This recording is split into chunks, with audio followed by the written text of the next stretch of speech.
Hello मित्रों, ज़रूरी जानकारी में आज मैं आपके लिए एक मुद्दा लेकर आया हूँ।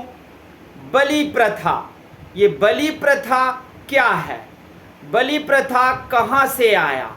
ये मानव जाति में कैसे शुरू हुआ?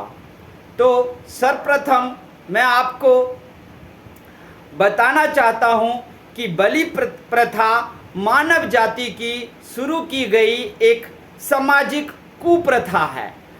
ये सामाजिक प्रथा नहीं है, ये किसी भी तरह से धार्मिक भी नहीं है।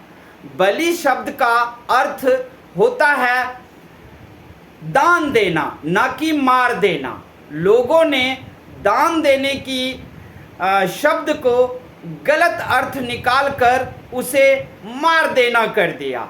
वैदिक काल में राजा द्वारा वसूला गया कर को बलि कहा जाता था। ब्राह्मण ग्रंथ के अनुसार वैदिक काल में बलि के रूप में भेड़, बकरी, घोड़ा और मवेशी दिया जाता था।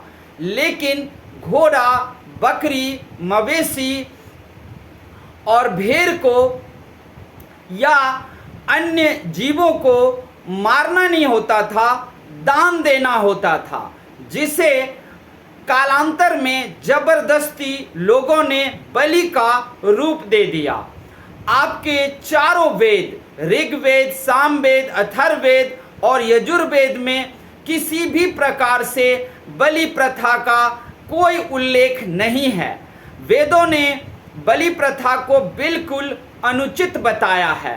विश्व में लगभग सभी धर्मों में बलि प्रथा है, लेकिन ये बलि प्रथा एक कुप्रथा के रूप में, अंधविश्वास के रूप में हमारे सभी धर्मों में घुस गया।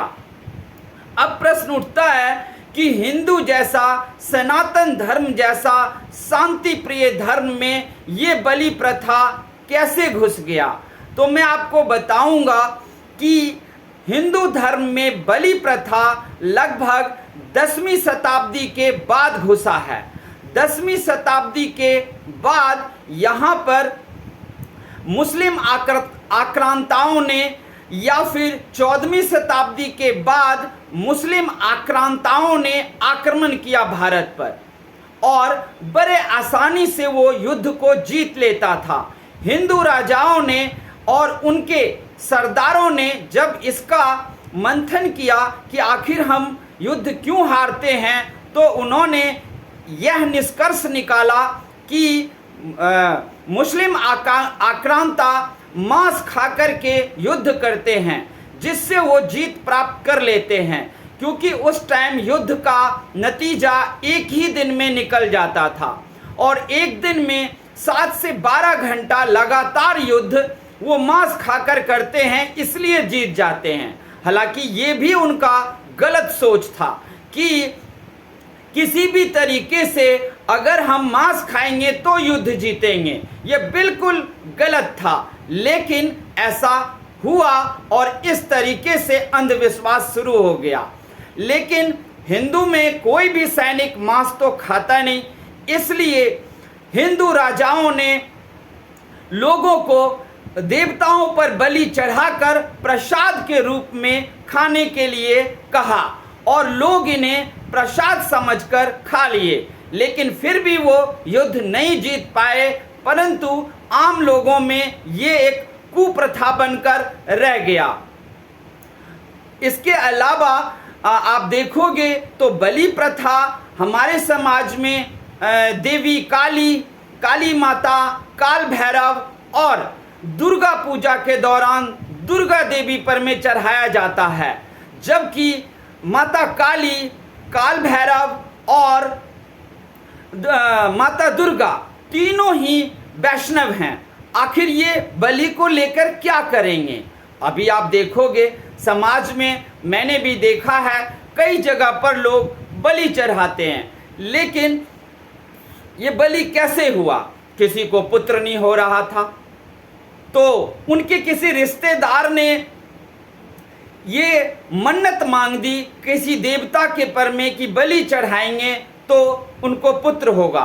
और सौभाग्यवश उन्हें पुत्र हुआ तो उन्होंने मान लिया कि मेरे रिश्तेदार ने जो बकरा या बकरी चढ़ाने का, बलि चढ़ाने का जो मन्नत मांगा उसी कारण हुआ।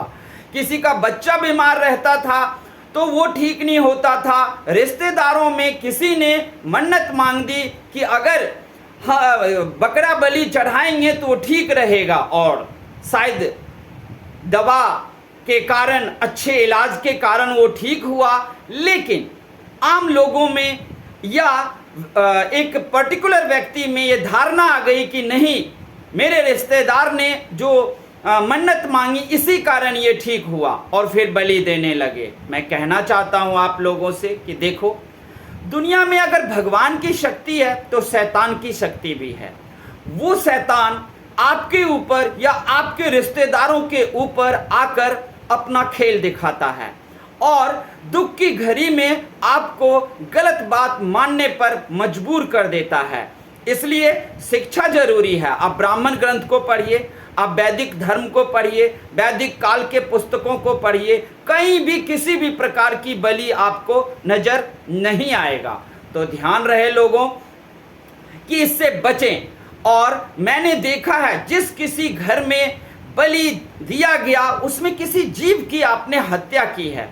हत्या कभी भी किसी भी प्रकार से आपको लाभ नहीं पहुंचा सकता, उल्टे भविष्य में आप देखना कि आपके साथ बुरा ही होता है और आपके धन धान्य और मन की शांति खत्म हो जाती है, क्योंकि आपने किसी जीव की हत्या करवाई थी या की थी या आपने उसे बलि दिया था।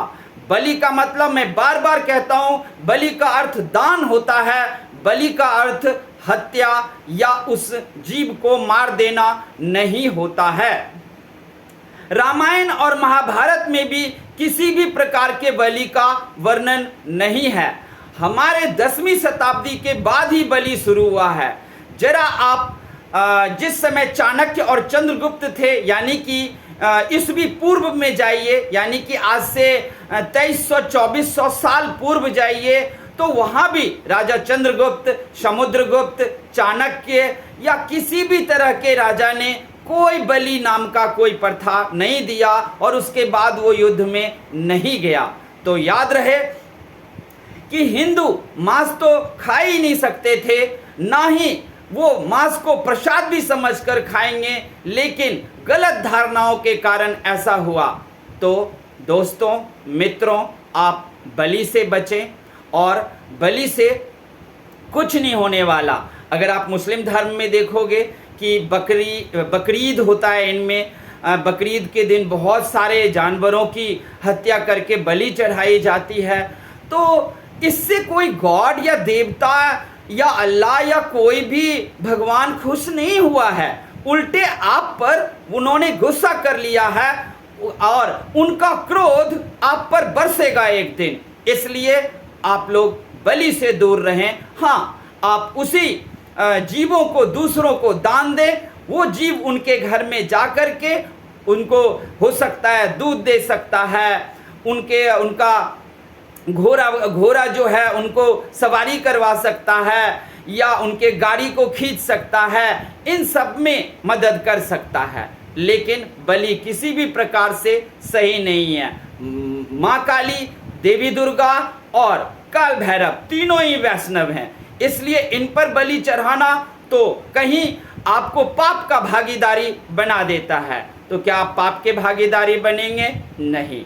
मैंने आपको जो कुछ भी कहा है वो पूरी तरीके से सैकड़ों किताबों को खोलने के बाद, ग्रंथों को, वेदों को, रामायण को, महाभारत को, गीता को खंगालने के बाद मैंने आपको ये सारी जानकारी लाकर दिया है। ये जरूरी जानकारी है। आप पाप से बचें और अपने समाज को अंधविश्वास से बचाएं। अगर मैं ये जरूरी सूचना आपको दे पा रहा हूं और आपको सही लग रहा है, तो आप मेरा मनोबल बढ़ाने के लिए जरूर मेरे चैनल को सब्सक्राइब कीजिए। और कोई भी वीडियो बनाने में गलती हो रही है तो कमेंट में गलती बताइए, ताकि मैं अपनी गलती को सुधार सकूं। तब तक के लिए धन्यवाद और स्टे सेफ।